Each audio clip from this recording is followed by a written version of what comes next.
Good afternoon, everyone, and welcome to our 14th session on business skills for MBAS. And I will be taking you through till the end of the course. And there are a few changes that Mr. Hasita Patirana and I have been discussing. So if you look at your original timetable and your original list of assignments and assessments, you will be happy to note that we have removed one assignment, and that the one you are going to submit next, which I will talk about, will be your last written assignment before the exam. So you have to submit one written assignment which Mr. Hasita Patirana spoke to you about last week and the week before, correct? So that one, don't worry if you don't see a Dropbox, but I'm going to make the Dropbox tonight or by early next morning at some point, very late tonight I will put it up. So there will be a Dropbox opened for your assignment. And also don't worry in terms of deadline. Today is Sunday, I will give you till next Sunday. Okay, so there is 1 week after the Dropbox has been created. I hope everybody gets this message or hears this message or sees this message. Right, then the next matter is to do with your presentations. Mr. Patirana and I again had a discussion about it, and given the problems we had in conducting the presentation, the face-to-face ones happened fine, but the online ones we ran into some technical difficulty. So what is going to happen is that you are going to be given the opportunity to present online, face-to-face during your exam. We haven't finalized the times yet, but we will do that, and we will put up a notice to say that all those who did not present will be invited to come and do the presentation after one of your exam papers. Okay, I will let you know by next week definitely time and place and all that. There was another question regarding that by people who have actually presented online but would like the opportunity to present face to face, whether you can do it again. I don't think that should be a problem also, but let me run that by Hasita. I think that should be okay if you want to stay on and present, but I would like for you to email us and tell us, just say we presented online already, we have done the presentation, but we want to do it again just for our records. Okay, right, so that is the situation with regard to assignments and assessments. If there are any questions, you all can either ask me, or those who are present online, please chat and let me know if there are any questions or problems regarding assessments and assignments and presentations. Okay, right, next week is our final week, and today I will be talking about a few matters of again business communication point of view. We will be talking about CV writing and cover letters. I know you've done this several times before, but Mr. Patirana and I want to discuss with you some of the newer trends in how to write CVs, because what we keep seeing over and over again through the years is a very set system of an old-fashioned CV. Some of you are already established in your careers, but assuming that you have to submit, even if you are set in your career, still you have to update your CV from time to time. And we are trying to bring to your notice new ways of writing a good CV, new ways of writing cover letters. So that I want to do, and also we want to discuss some aspects of prepositions, because Mr. Patirana has been focusing a lot on the use of prepositions during his lectures as well. But that is for today. For next week, I encourage you to be present face to face or online, because next week I will be running through a past paper with you, looking at areas that are usually given and areas that we might want to change. We have been talking about some things, and also just to make sure you have no questions or doubts about the format of the paper. Okay, so that's for next week. So I'm just giving you a heads up. Try and make sure you're present either online or virtually next week.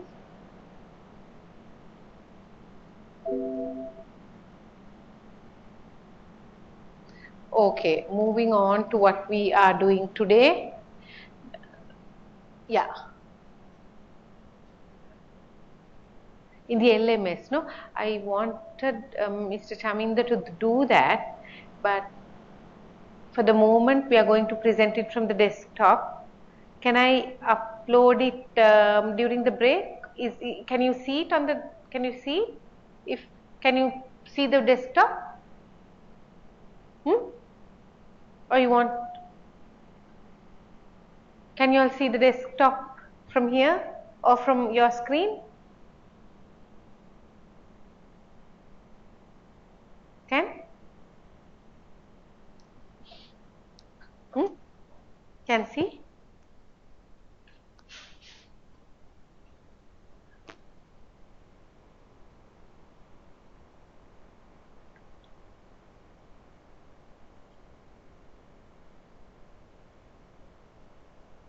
Yeah? Can see the desktop? Okay. Yeah, good.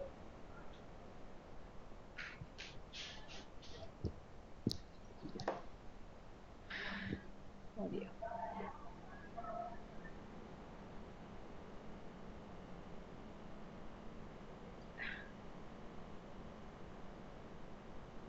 Okay.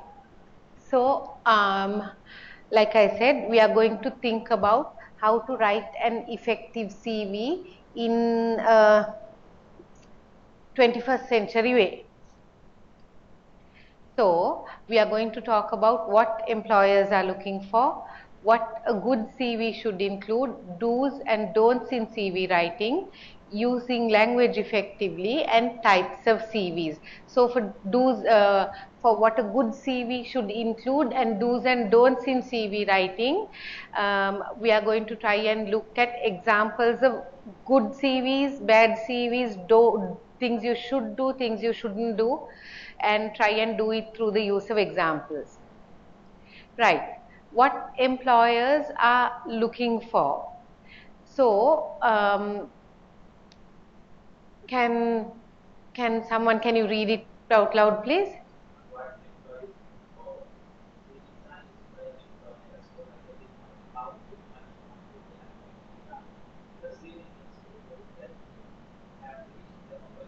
Have researched.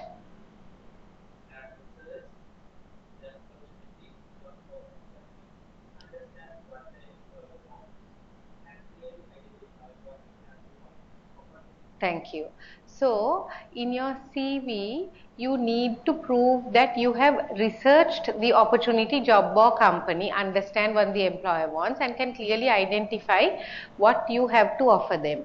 Now, already what you are seeing is a different kind of CV to the one that you probably know from your experience.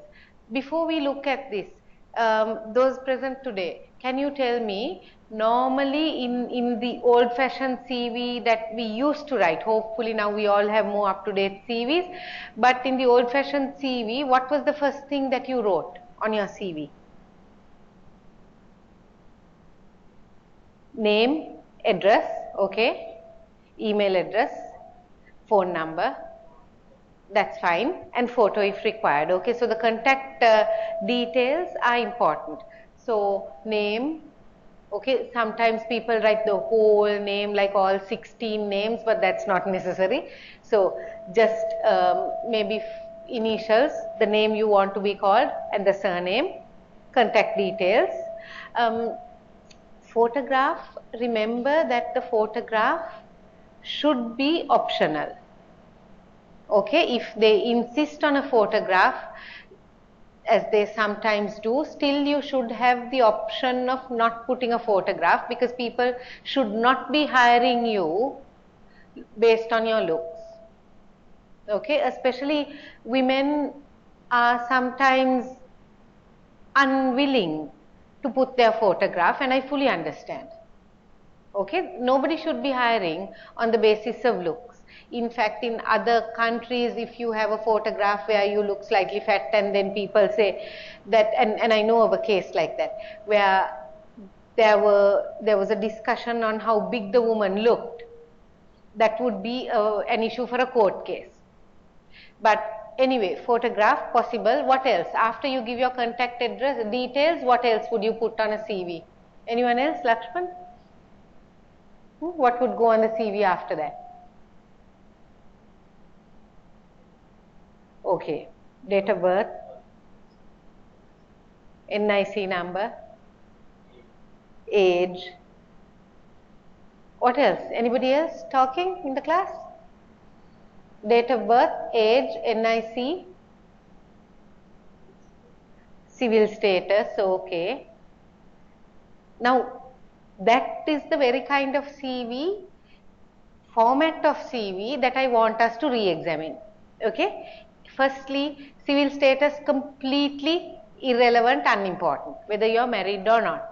In fact, it should not be put, because if a woman is married, if she puts married, unfortunately the reality is that that will influence whether she might be hired or called for the interview or not, because they will look at the age, they will look at whether she is married or not, and think, you know how it goes, they will think, is this woman going to require maternity leave within the next 1 year?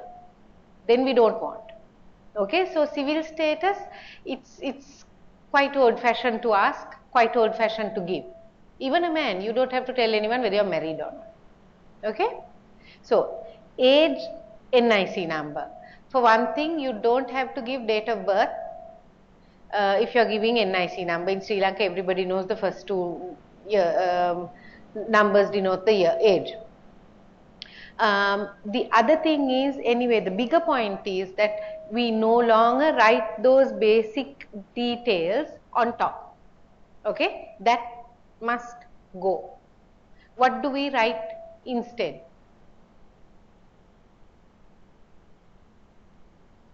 Look at this, now look at this slide. The first thing you need to show your employer is that you have researched the job opportunity, the job or company, understand what the employer wants, can clearly identify what you have to offer them. Now think about what a different kind of CV puts on top.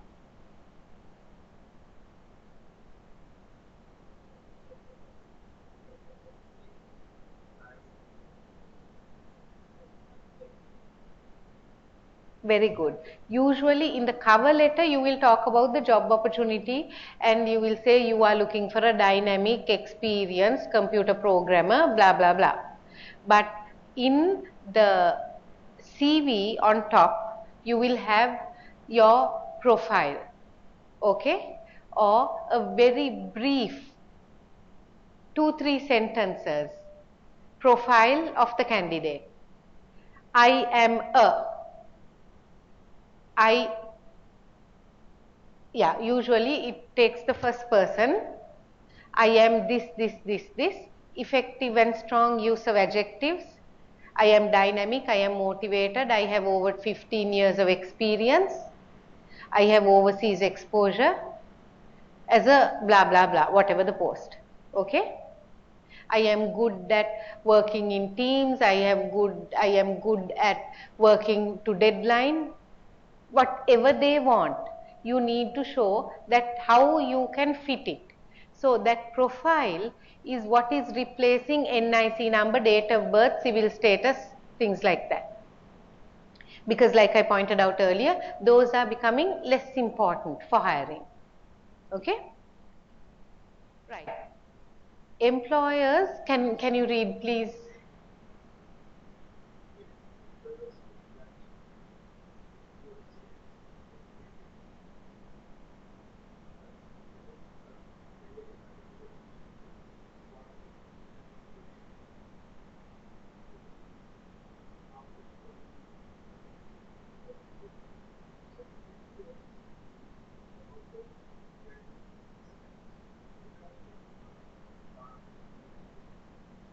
Okay, thank you. So, when employers, and this I put because people in hiring, this was told to me by an HR person in hospitality.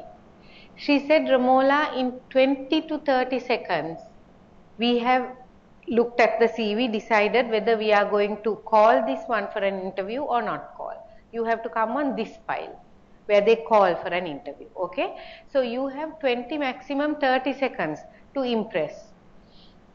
Firstly, how do you impress? First, does your CV clearly identify key skills, qualities and experiences? That's your profile. As soon as you open it, it must be there. The first opening paragraph after your contact details. I am this, this, this. I am qualified like this, this, this.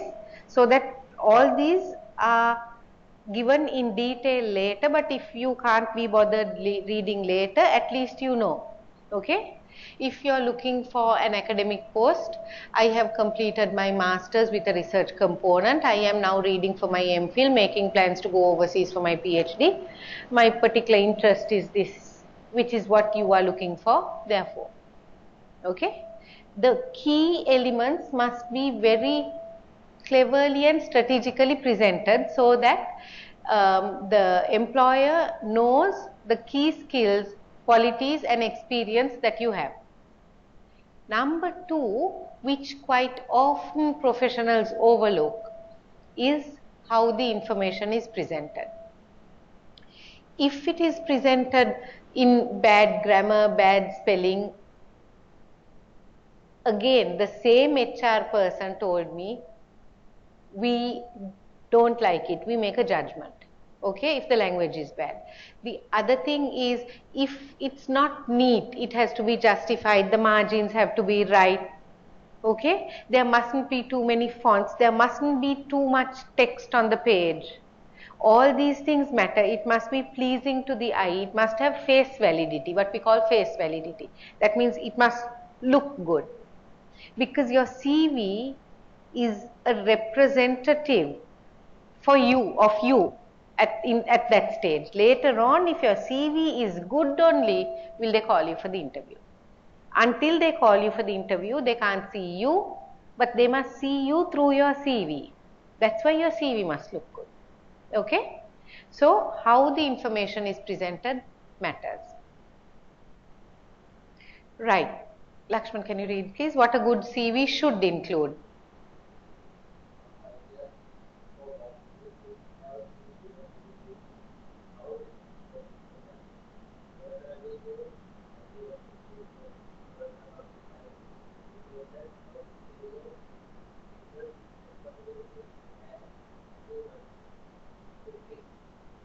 Okay, thank you. So, some ideas about what you should have.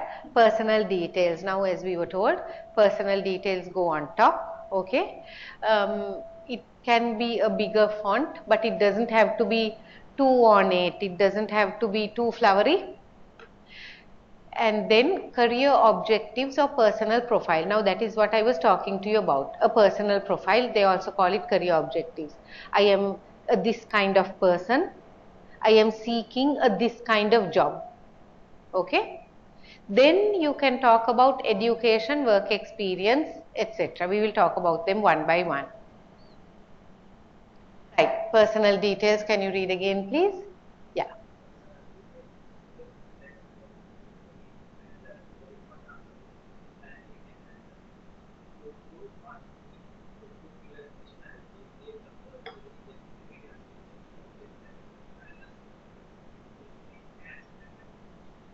Okay. So we talked about it, name, address, telephone number, email address, all that. Quite often you will have a web page in your company or some kind of web profile. You can put the link if you have that. If you have any other kind of blogging or any other source where you have stored information in cyberspace, you can put that. If you are serious about your web profile, be very careful when you are out in the market looking for a job. Be very careful about other places where your profile lies. If you are putting pictures in your web page in full suit and tie and this and that, you can't have pictures. Well, you can, but it won't help you to get a job. To have a picture with, I don't know, an alcoholic drink and a cigarette and, with on Facebook. It matters. If you are in the market for a job, all your web profiles must be professional looking. Okay? If you have too casual looking, because people check, this is another 21st century thing. Then you can also have, there are other professional sites like LinkedIn. What are the other places that you have? If you're a researcher, ResearchGate, all these places. Okay, so be very, very mindful about the information that is available. Type your name on Google and see what comes up, because that's what other people are doing. This is why I'm saying your CV in the 21st century can't be that old CV. You have to be very mindful about how you are presented online. Okay, so you do not need to put your nationality, date of birth, religion. Religion is completely unnecessary. Okay, marital status or gender. In other countries, in fact, to hire on the basis of religion, nationality, ethnicity is amounts to a form of racism. Okay. Then career objectives or personal profile. This is optional, more often used with skills based or a hybrid format. That means when you're hybrid means when it's a mix of many things. So if you're an academic or if you're like an accountant maybe, and you want a job as an accountant, then maybe you don't need to have a profile. But more and more people, even if they are from one field going into the same professional field, they have this profile. I recommend it actually. It can be used to make a successful pitch to an employer, identifying your key skills and experiences. Include your career aspirations and what key skills or selling points you have to offer. Okay, so this is a bit of a tricky one. They want you to put in quick adjectives who you are. If you are a career-minded person who is looking for a successful career in IT, you should put that. Okay, but you must also be mindful that you have to sound different from the other people, because otherwise what happens is you just put, everyone says they are hardworking, everyone says they are a team player. What are the other words that you say? Hardworking, team play, these are the words we see when we look at CVs. Skills, yeah, whatever skills you have, interpersonal skills, language skills, all that, you must write them, but not like a cut and paste of something that somebody else has done.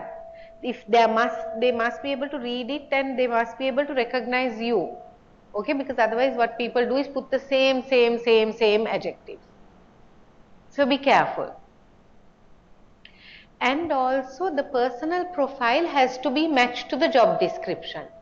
So if you are looking for a job in marketing, it must be more marketing oriented. If you are looking for a job in something that is marketing and IT, put a little bit of IT as well. Okay, don't have the same thing. Right.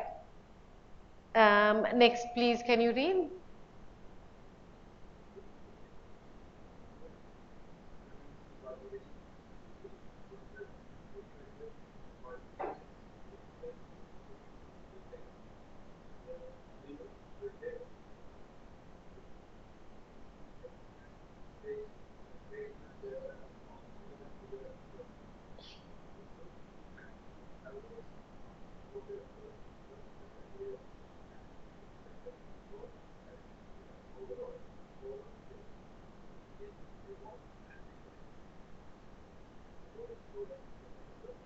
Okay, thank you. So include university qualifications, degree, postgraduate qualifications. Let's assume you have an undergraduate degree, an MPhil, a postgraduate diploma, and a master's. How would you put it? What is the order? What do you think?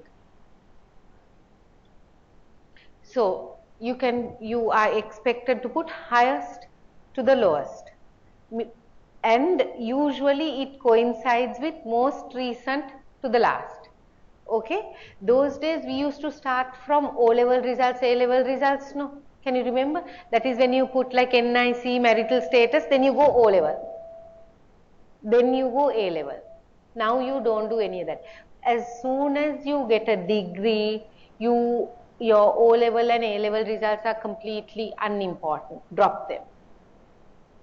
Okay, the lowest qualification you should be putting is your degree. Everything else becomes like Montessori. All right. So, highest to the lowest, most recent to the last. Explain in reasonable detail, choose modules, projects, dissertations, placements that are most relevant to the job.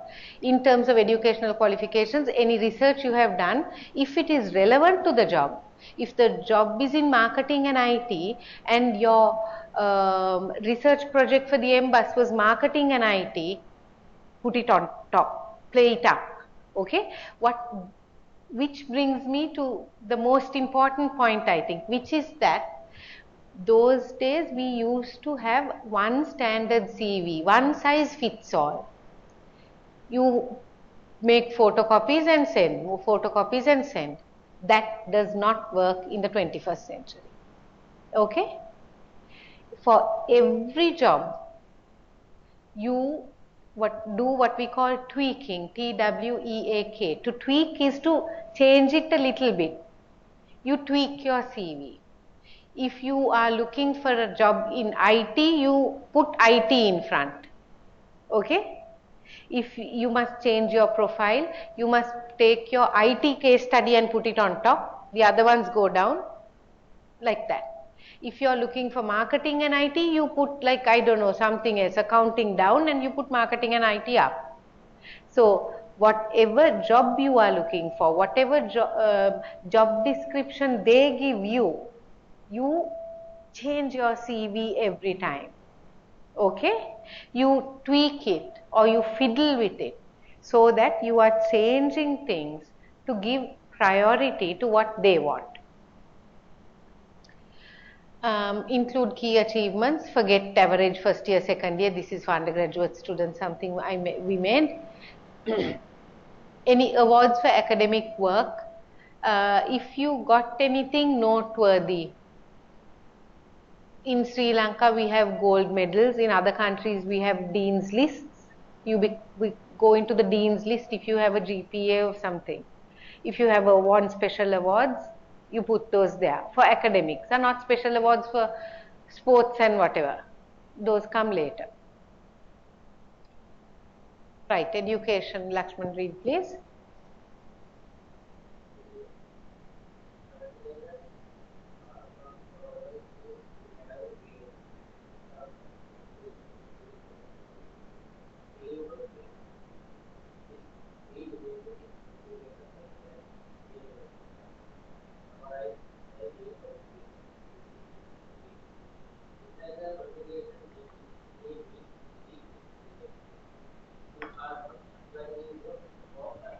Thank you. So, consider the transferable skills you have gained. That means these a skill which is not limited to a particular field, skills which can be transferred across fields. So whether you are working in IT or HR or development, there are certain what we call generic skills. Okay, working in a team, what we also call soft skills. Team working, research skills, communication, all those are called transferable skills. So you have to consider the transferable skills, but you have to be very careful how you write it in. Okay, if you have transferable skills under this, actually I have forgotten a very important transferable skill, which is leadership. Leadership must be placed, to me, placed higher. If you have held positions of leadership, okay, team leader, I don't know, senior student counselor, stuff like that, where you have had positions of leadership and influence, highlight them. Okay. Pre-university qualifications, this is for undergraduate students, but for you pre-university qualifications matter for not. Then international qualifications may need brief explanation if you are not applying in your home country. So let us say that in Sri Lanka, you're taking your Sri Lankan degree and trying to apply for a job in the Middle East. You might want to say that you got some high GPA, and you might want to say that this GPA, you might want to say that you got a first class. Let's say in our universities, a first class means you have to get above a very high GPA. You might want to say only people who got above this got the first class. Okay, anything like that. That is particular to one country, but which another country may not understand. Right, work experience.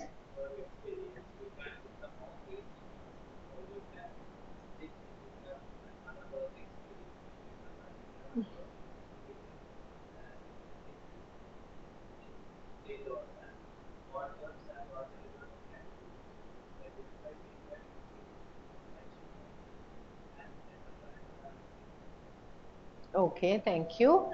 So, when you put work experience, normally how do you put it?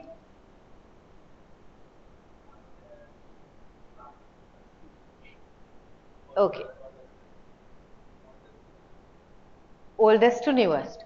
Okay. Now, what they are proposing, actually, when I started doing some research into this only, I realized that there is another way. There are two other ways of doing it. One is you don't do oldest to new, present.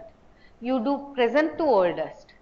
That's the first thing. Okay, most recent first, or what you're doing now first, and then you go down to the oldest till you graduated with your degree. After, okay, till your first job after the degree or whatever you consider important. The other option is to have relevant work experience and other. So if your present job is in IT, I don't know why, but today I'm thinking of IT. If your present job is in IT, but you are now applying for, I don't know, a management position. Okay. First, they are saying you can start by saying relevant work experience. Management position you held like fairly low down 5-6 years ago. Put relevant experience, the management, because this to show that I have actually been a manager before, or I have been, let's say they are looking for a senior manager position. Earlier you were doing a junior manager position. Take it up. Okay, to show that you have management skills already. If they are looking at, I don't know, a leadership position, if you have held a leadership position earlier, take it up. Relevant experience and other experience. Under other experience, you might want to have the IT job you are doing at present. Do you understand? So, if they are looking for an IT job, put that on top. That is one option. Relevant experience, other experience. Or if you are going the old-fashioned way, you have to start with recent, most recent or present job and go backwards. Not start with the oldest job. All jobs and voluntary work can be used. When describing your experience, use achievements and include achievements and emphasize relevant skills developed. So, one thing which we are not paying enough attention to in hiring in Sri Lanka, but which in the West is being paid a lot of attention to, is the amount and the quality of voluntary work people, especially young people, have done. Because everybody is coming up with degrees, and in Sri Lanka we have double qualifications. You have so many people who have um, a commerce degree and SIMA, for example, or a commerce degree and chartered. How do you differentiate? In the West, they look at people who have done voluntary work. If you have taught refugee children in some place, or if you have volunteered in your church or kovil and you can get a letter, that goes a long way. I think we will also come to a point where we will look at voluntary work, because people are getting double, triple qualified. How do you know which one? People are coming up with now with the continuous assessments. It's easy to get first class, second upper. Okay, so then how do you differentiate? In the West, they think, okay, 3 people with first class commerce and chartered.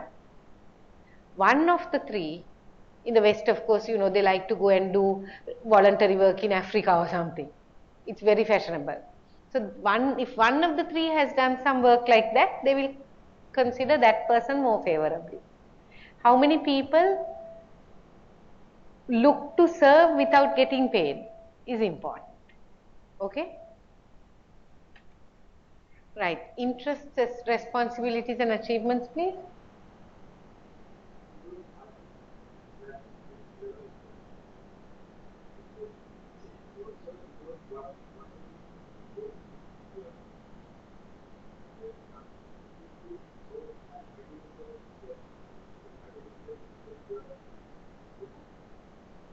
Demonstrate activity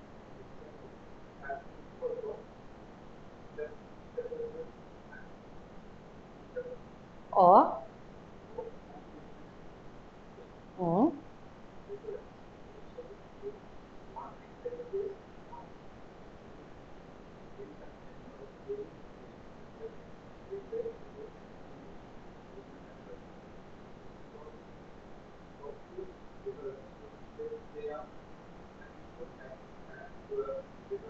referees.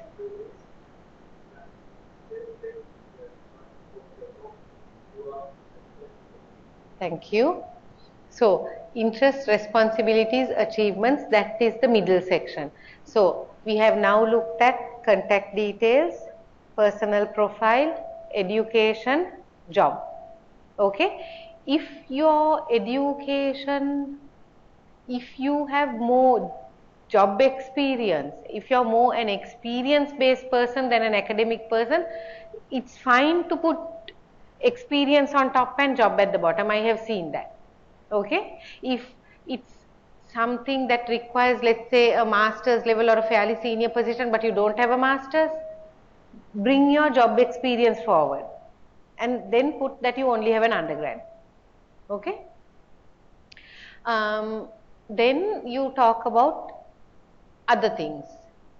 Here we don't talk about whether we are married or not.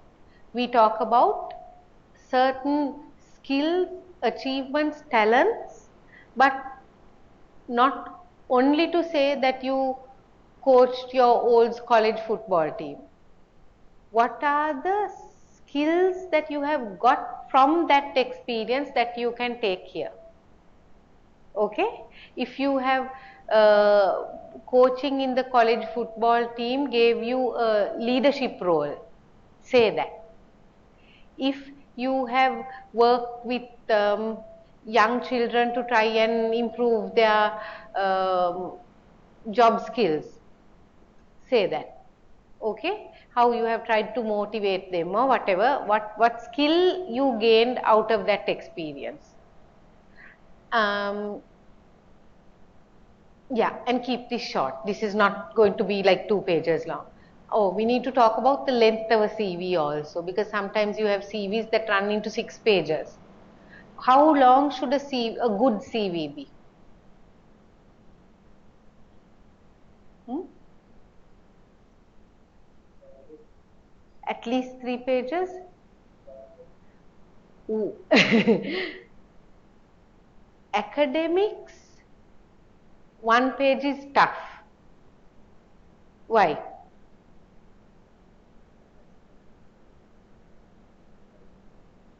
Because you have publications. But publications also you have to be very careful. You have to put selected publications, selected paper presentations and all that. Generally, the last time I checked on the internet, academic maximum 3, others maximum 2. Okay? If you can bring it to 1, it is good. But most people can't keep it down to 1 now. It's tough.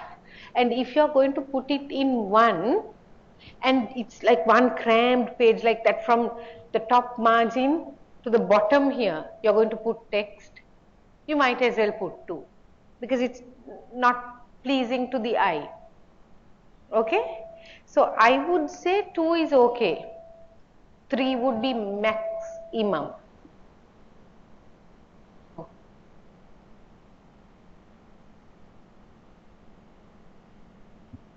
No matter how qualified or competent you are, try to keep it to 3 maximum.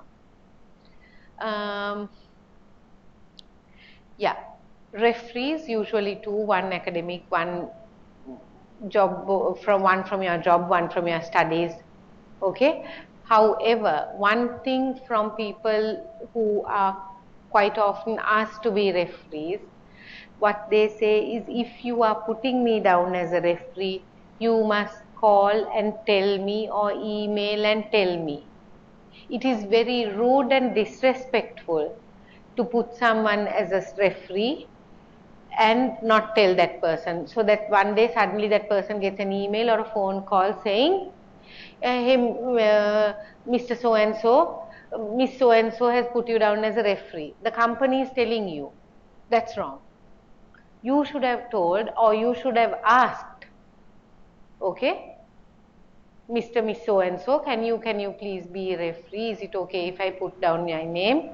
I have already I'm thinking of applying to company ABC. So if you get a call from company ABC, please, is it okay?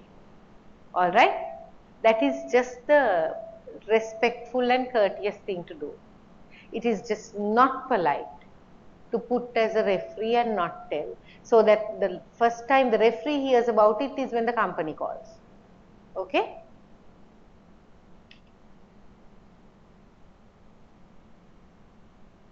Right. Do's and don'ts in CV writing. Can you read, please?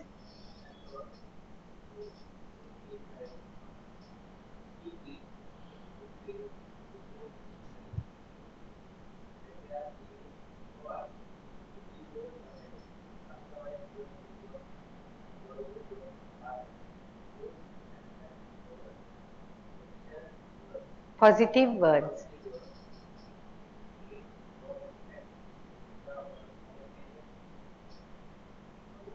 Monitored.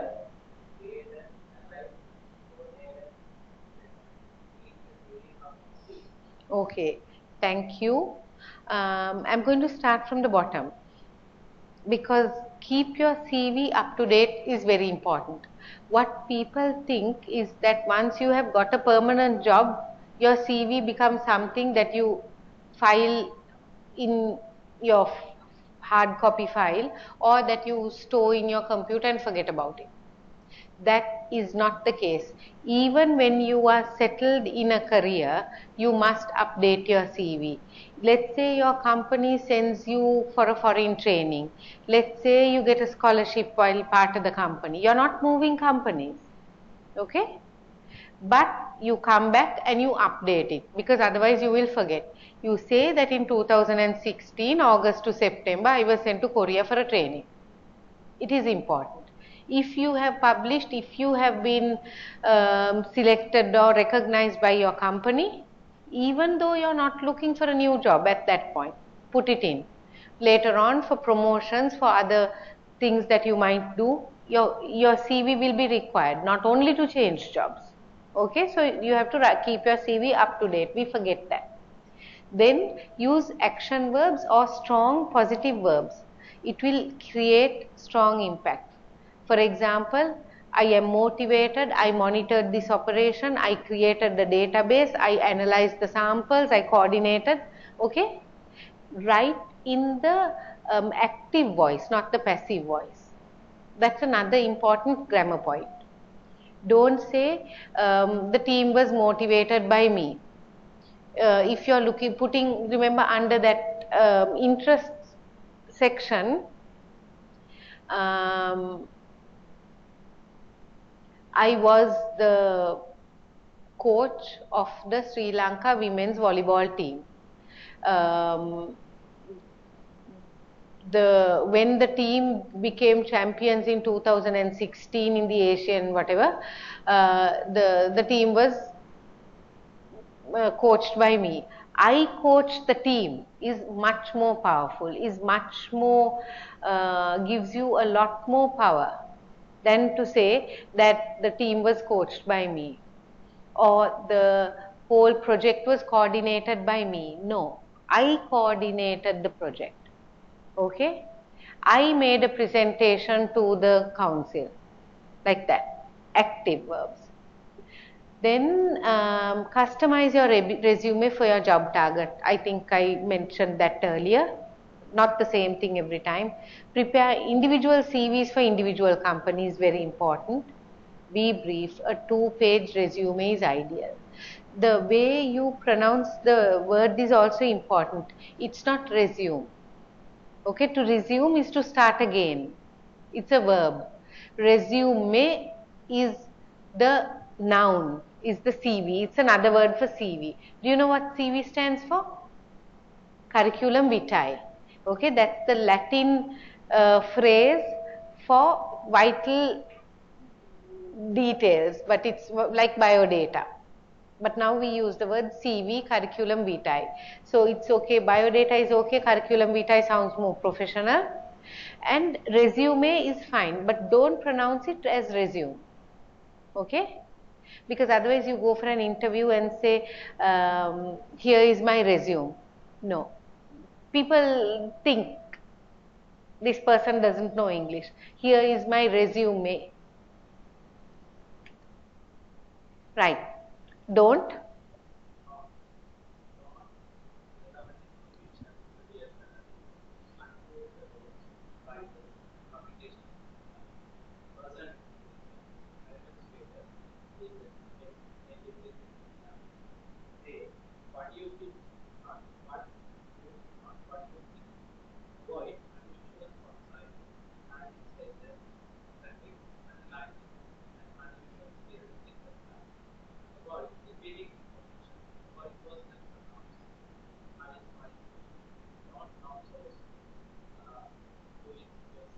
Okay. So don't use irrelevant information. Previous salary, present salary. It's ugly to talk salary. Okay. Even at interviews, students have asked, Miss, what about salary? You have to wait for the right moment, or they must ask you, okay, what is the salary you're expecting? In what range are you expecting? Then you talk about it, or they must invite you to say, do you have any other questions? Then you can ask about salary. You can't just jump in and ask. Okay? Anyway, don't put previous or present salary. Don't put unproofed awards, prizes, publications. If you have no proof in your file, you can't put it. Simple rule. Because a lot, if you're academic, you put, I presented a paper here, my book is being published there. If you are saying my book is being published there, the publisher should have given you a letter to say this book is being published by us. Don't put anything that is unproofed. That's a rule. Okay? You can't even say I work from 1985 to 1995 XYZ company if you don't have a letter for it. Even job experience needs a letter, otherwise you can't put it. Talk about job experience, also don't leave gaps. Let's say you worked from 2010 to 2016, you have been doing a job, okay?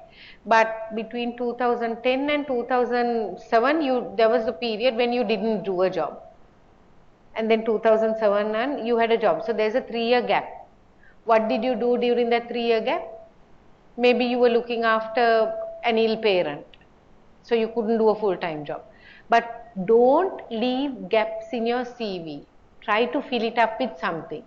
Okay, if you were doing some part-time thing, if you were engaged in a home business, put it.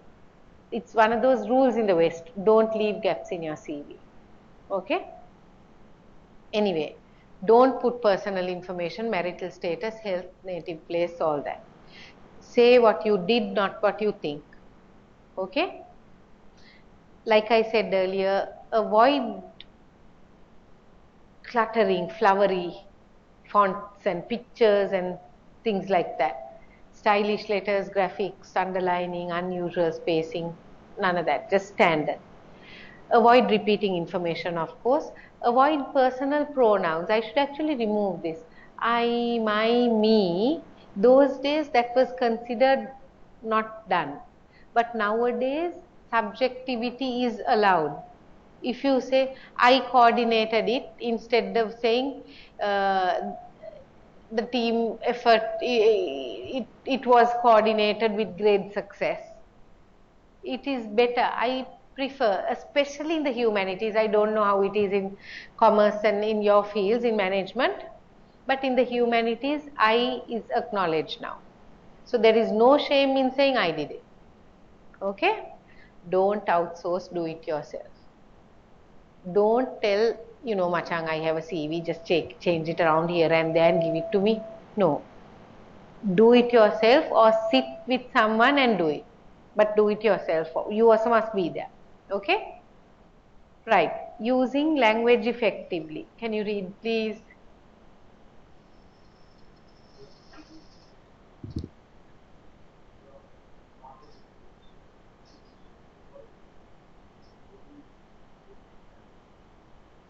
Passive.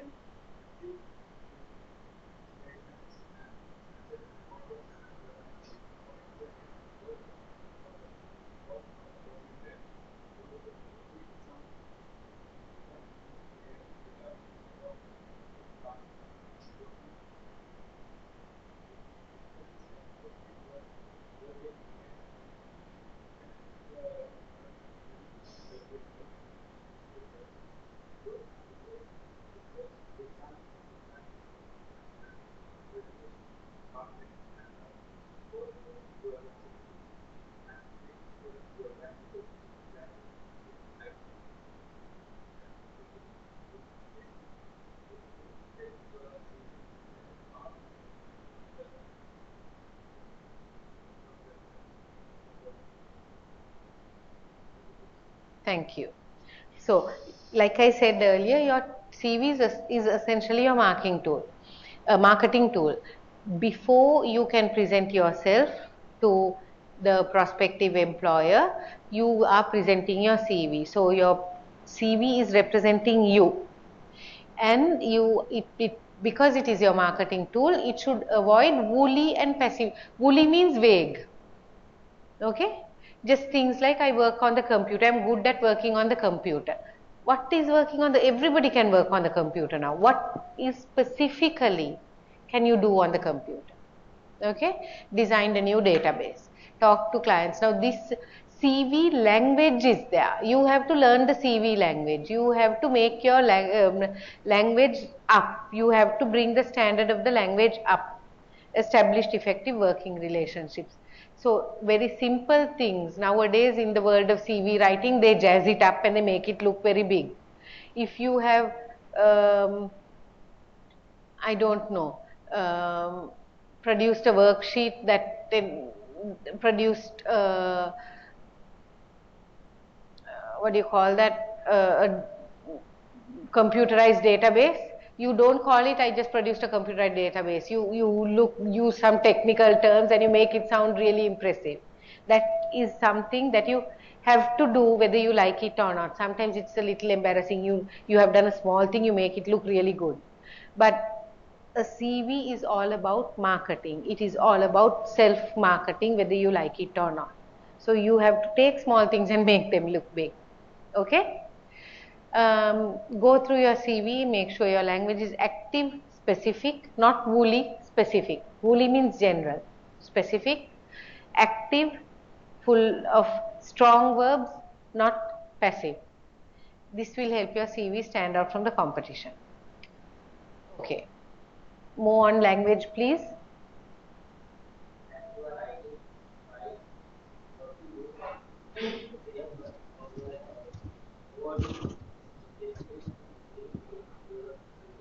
Resume. Exciting.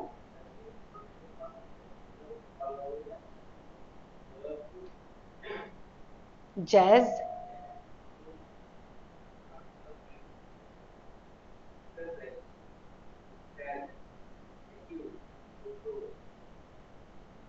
Attained.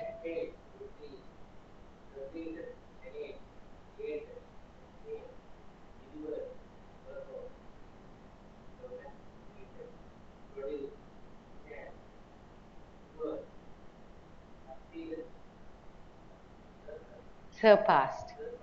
Okay, so don't use the same words over and over again. You will think, and this is again what hiring people have told me from the corporate world. They have said, you all think that only your English teacher looks at how good your CV is, but even we look for decent grammar, decent word range. You all think that we don't care about these things, but these things do make an impact. So don't use the same word. Don't say I completed. Okay? You can say concluded, you can say successfully realized, something like that. You have to change the words, make it more exciting. All these words, this is a useful list actually to have, so that you don't repeat your verbs. Right. The types of CVs. Can you read, please?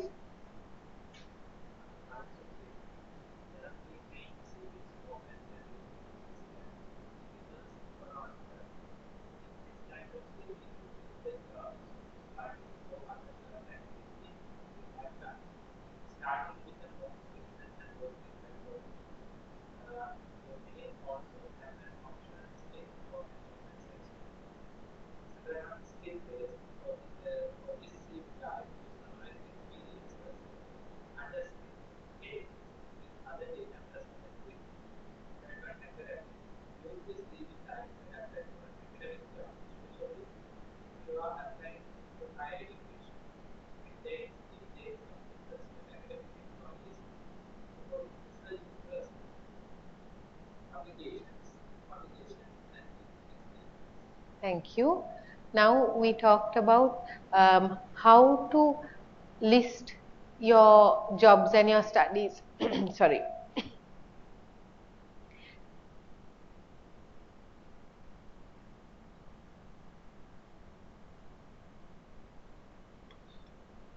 And they say do it reverse chronologically. Okay, so not starting from the first and going to now, but starting from now and going to the first. Understand? Education and job both. So reverse chronological is what they call it. In this type of CV, you list your jobs or your studies or other relevant activities starting with the most recent, working back. You may also have an optional skills or achievement section, which we talked about. Or you can do it skills based. For this CV type, you summarize experience under skills headings with other data presented briefly. So if you put it skills based, if you don't have a strong academic background, I think you put first your IT skill, then you put your personal and interpersonal skills, Then you will put your leadership skills, okay, depending on which ones are most important for that particular job. Then if you're academic, your format of your CV changes a little bit, because you have to put research interest, publications and teaching experience and academic presentation. So it's a different kind of format really, okay. Instead of that profile, or in the profile itself, you have to put your research interests. I am an academic in the field of accounting and financial management. I have so many years of experience, and you will also put that your main research areas include this and this at the very top, because that is important. Okay? Right. Resume formats. Did I finish? Yeah. Resume formats. Let's look at chronological, but I am recommending reverse chronological, just for the record. Right. Highlight your work experience in reverse chronological order. Be sure to not leave gaps, which I told you about. Women leave gaps when they have taken 2 years off to have a baby, that kind of thing. But don't leave a gap. Okay, say that you did some degree course during that time. I hope you, and I hope they have done something, because you can't lie. If you say you did a degree course or a diploma, you have to have the certificate. Okay, but it's very unprofessional to leave a gap of maybe more than 1 year. The most widely used format for working professionals would be like this. So, name, contact address, this won't vary much.